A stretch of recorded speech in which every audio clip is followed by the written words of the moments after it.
Good morning, ladies and gentlemen, and welcome to the Town of Portland Board of Education podcast. We're here live in the Town Tech Educational Podcast Studio at Portland House School, and with us is our Superintendent of Schools, Dr. Charles Britton. Hi, Charles. How are you? Dave, how are you? Nice to see you on this, I guess I'm going to call it snowy day. It's going to be snowy, rainy day. Yeah, I was coming in, the snowflakes were starting to fly, and, I think you called a wise decision on early dismissal, so, we get the kids out of here, and we don't get the buses on the road for all the nasty weather that's supposedly coming our way. So anyway, how you doing? Good, yeah, good. It's been a weird winter here in southern New England. I guess that's what you get.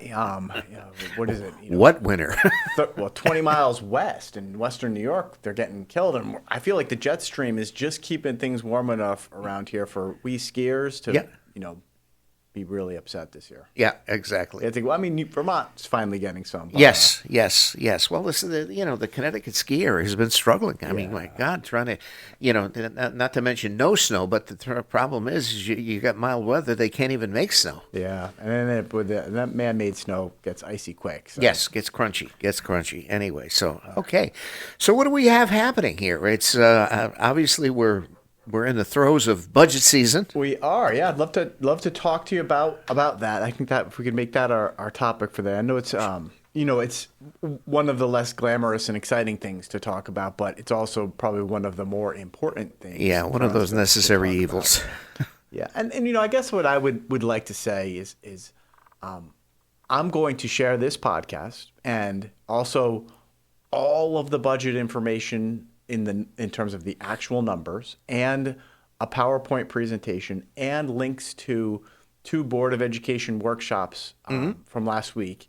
Between this podcast and all of that information online and those videos, I hope, whatever format people are comfortable digesting this in, whether it's watching the videos or if you're a numbers person looking at the numbers or reviewing the PowerPoint or hearing this podcast, one of the things that I've committed to, and I know my leadership team has committed to, is transparency. Sure. Right? Is making sure everybody knows exactly what we're asking for, where every nickel that we get from our taxpayers, locally, from state sources, from federal sources, from grant sources, everybody's well aware of how we're stewarding those funds. Sure. Right? And I think that my approach to all things budget is, of course, as the chief academic officer in the district, to advocate for those needs of our students and teachers, to make sure they have the resources that we need to continue to meet every student where they are, but also do so in a way that is fiscally responsible, understanding that yes, Connecticut is a higher tax state. Absolutely. It's part of living in a first world nation and a first world state that we enjoy the resources that come from that. But also, I understand that not everybody has infinite resources, and we're never going to ask for more than what we really need. Exactly. So that being said, let's lay it on us there. Yeah. So. I started this year with my principals. I kind of asked them, bring me what you feel like you need. Collaborate with your teachers, your team leaders, across the district. I didn't put any real constraints to begin with. I wanted to get a sense of what the needs were. And our principals and our department heads and our people personnel and our director of technology had some really rich conversations. Brought me some requests, of course, that reflect real needs. Certainly, we had to make a lot of cuts. Yep. Right? They understood. The process always is going to be here. Here's what I need. Now we have to prioritize. Yep. If I had just brought forward what I think everybody asked for, we'd be well above 10%. I think the number was somewhere around 11%. But we made some reductions. We're going to reduce some paraprofessionals in the district. 3 right now is the number. We're going to reduce 1.4 teachers. We're not going to add any new faculty or staff this year. We're going to collapse one bus route to go from 10 routes to 9. That's been working this year, so we're going to run 9. We cut back on some PD funding and some contracted services. And after all of that, we got to a place where I was comfortable going to the Board of Ed with what is a $3.9 3.98% increase. Okay. Right? That's a little higher than usual. The past few years, we had that 1 year, which was pretty frightening, where it was really low increase. But the past couple of years, it's been 2.5% increase. Yeah, yeah. So it's a little higher in terms of where we're starting, where we're going in. Sure. And that really reflects three things. One, the biggest driver reflects increases in student support services. Right? We are required under the Individuals with Disability in Education's Act to make sure that all of our students who are identified with specialized needs are serviced appropriately in the classroom, through outplacements, through transportation, through speech and language, and OT and PT and resource support. Right. That's all gone up pretty considerably. Sure. Both the expense of those things and the number of students who are receiving that support. The second driver, of course, is the vast majority of our budget is always driven by contractually negotiated salaries and benefits. Yep.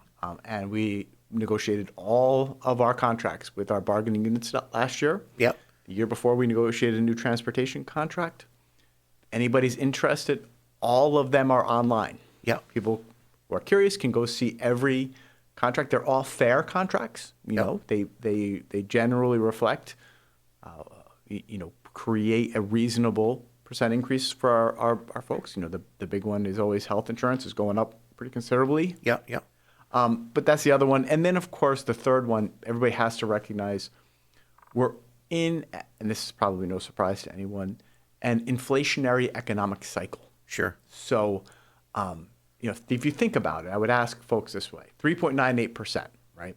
So for 4 cents on the dollar, what was the buying power last year of $1? Yeah, exactly. And for that same good or service, what are you spending $1 on this year? Sure. More likely it's costing you $2 or $3. Yeah, absolutely. Right? So inflationary cycle is somewhere around 6, 7, 8% minimum. Yeah, depending on the good or service. Exactly. So for 4 cents on a dollar more, that is, again, where we are. Yeah. And hopefully that's starting to level out. I'm obviously, like everybody, wait for those forecasts from the government that tell us. And things seem to be getting better, but definitely the cost of diesel, fuel, sure, pencils, electricity, pens, electricity, everything rolls downhill. Yeah, well, it has all gone up. So I honestly believe that a 3.98% increase is reasonable and reflects those things. The other thing I just want to mention, I did include in the budget, we're going to apply the remaining amount of emergency COVID relief funding. We're going to put that towards the budget. We have other revenue streams, including what we receive for our participation in open choice, what we're receiving from grant funding. Yep. We're applying all of that. We still don't know a lot of those numbers, but looking at what we got, expecting a little increase. But we're gonna do as much as we can to offset the costs so that it's not all passed on to the local property tax base. Right. And of course, we're all waiting with a certain level of anxiety. The state legislative session opened. Yes, this is the long session this year. Any legislators hearing this, please, ECS funding is essential. That can be increased, please, dramatically. Yes. Increase that. And for any legislators hearing this, adjust the excess cost cap for our special needs students. We need more funding to support the work of our specialized services. Sure. So excess cost and ECS grant are two things that are very big contributors to our budget. If anybody hears that and is curious about what those things are, please call or email me.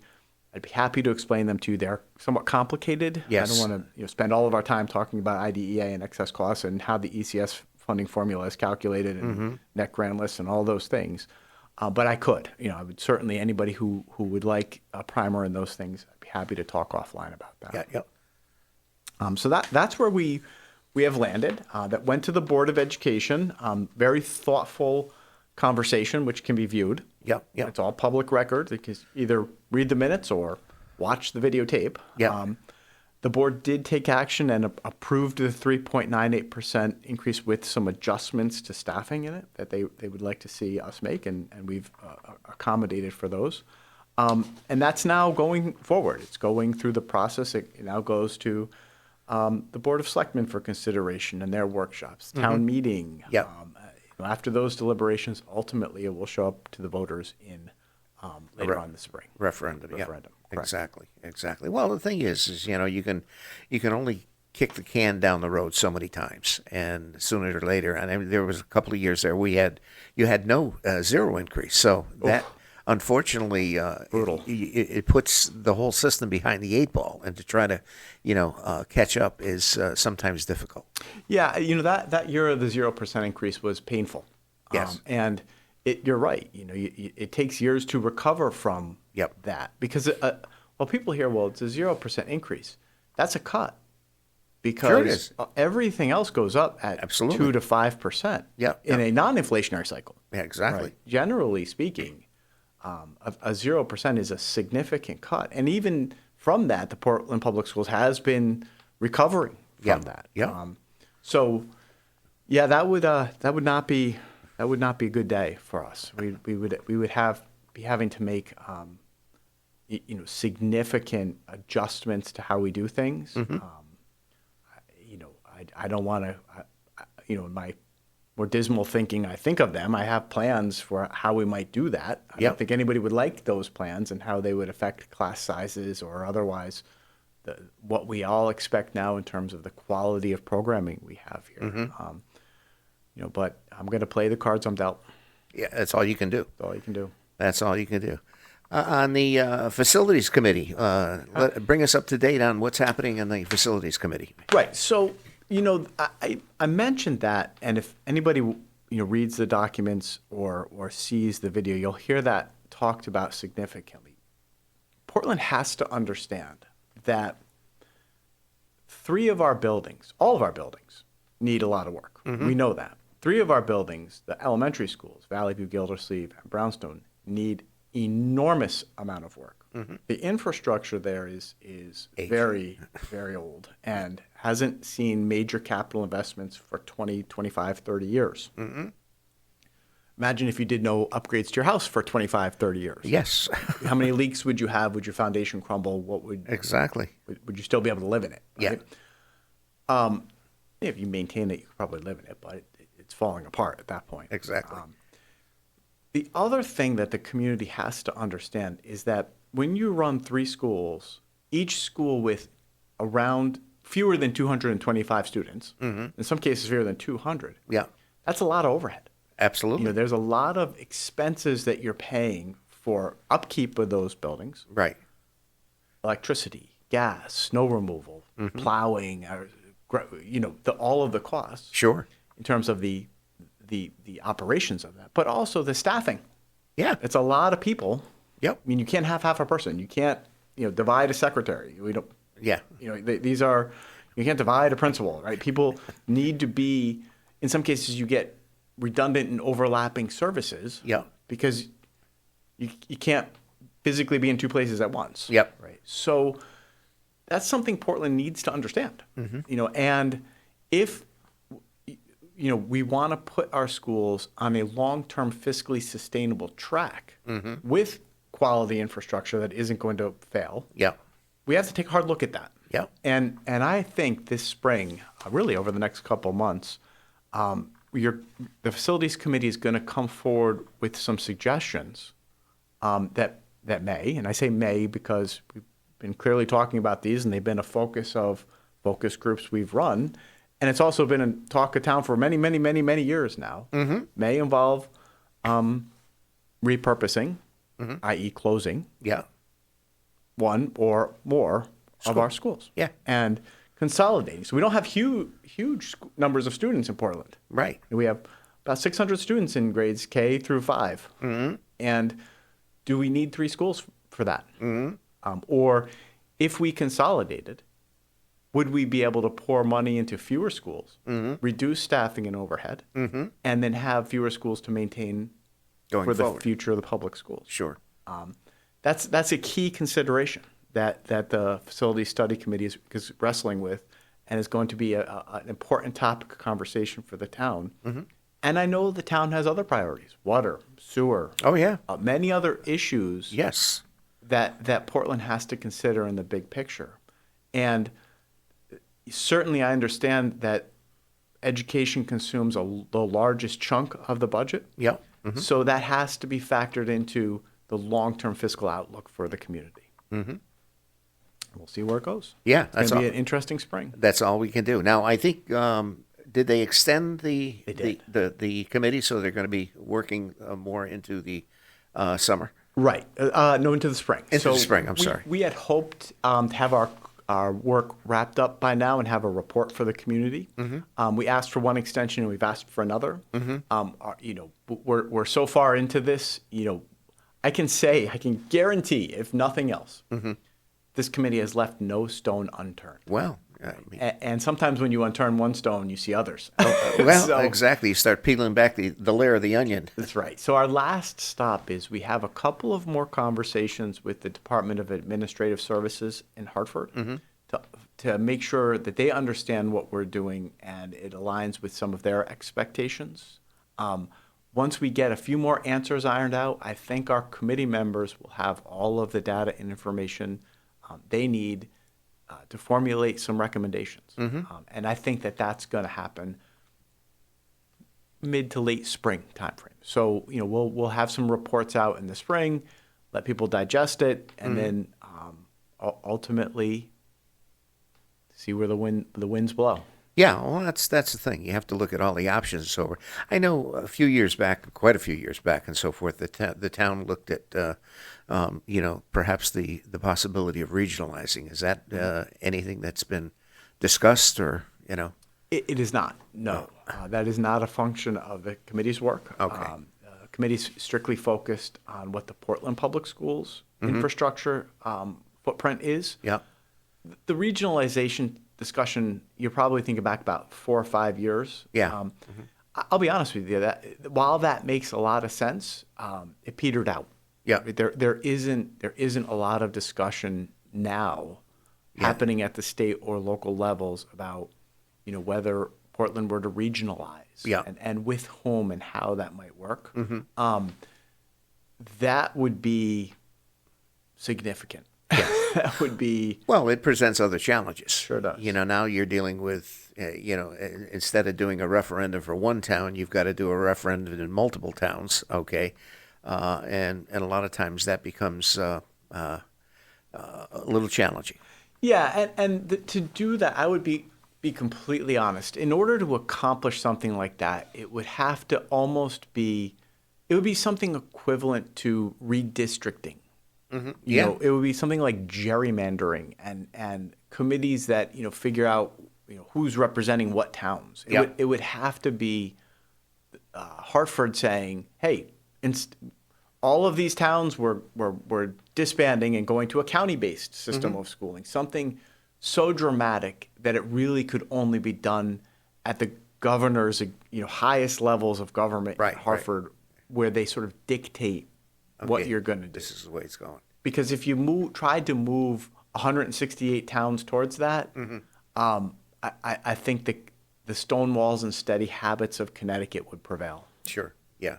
Now, do most school districts within the state participate in the open choice programs? No, not most. Many. Many. Okay. Yep. Okay. So that's an option. It is. Another part of the regionalization conversation has always been Connecticut continues to be a state with pronounced socioeconomic divisions mm-hmm. of a de facto nature mm-hmm. Around town geographic and residency requirements. Okay. And towns are, instead, again, the chef case that happened years ago that could have precluded Portland from saying, hey, if you live in Middletown, you can't go to the Portland Public Schools. Mm-hmm. That would have been an enormous shock to cultural norms in Connecticut, and mm-hmm. it never happened. Instead, Connecticut moved in the direction of choice, mm-hmm. right? That you can choose and empower the consumers. And that showed up then as magnet schools and charter schools and the open choice program. Okay. So there was never a top-down directive to regionalize or open your town residency or schools to residents from other towns. Okay. It was always you can opt into these things. I see. For better or worse. Yeah, yeah. Well, and like I say, it's like it gives people options, from choice-wise. It does, and does it does it effectively undo the foundations of local-based control that have framed Connecticut's political and social structures? No, it does not. No. That's what I mean. To truly regionalize, towns would need to be forced or compelled to do as a function of state law or a Supreme Court Ruling decision. Yeah, right. I couldn't see local towns do that themselves Right.